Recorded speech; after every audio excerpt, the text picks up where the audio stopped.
فعلى إخواني المسلمين أن يحفظوا دينهم وأن يحفظوا أوقاتهم وأن لا يضيعوا هذا العمر الثمين الثمين الثمين. والله لا دقيقة واحدة أعز من 1000 درهم. أرأيتم إذا حضر الموت لو قيل للإنسان أعطنا كل الدنيا ونؤجل دقيقة واحدة لقال نعم. ولهذا قال الله عز وجل حتى إذا جاء أحدهم الموت قال رب ارجعون لعلي أعمل صالحا فيما تركت كلا إنها كلمة هو قائلها ومن ورائهم برزخ إلى يوم يبعثون.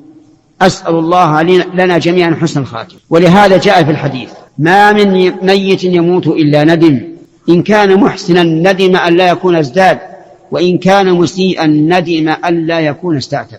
احفظ العمر يا أخي، والله إنه لأغلى من الذهب والفضة.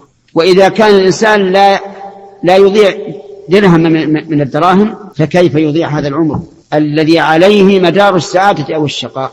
اللهم اجعلنا من السعداء، اللهم اجعلنا من السعداء، اللهم اجعلنا من السعداء يا رب العالمين.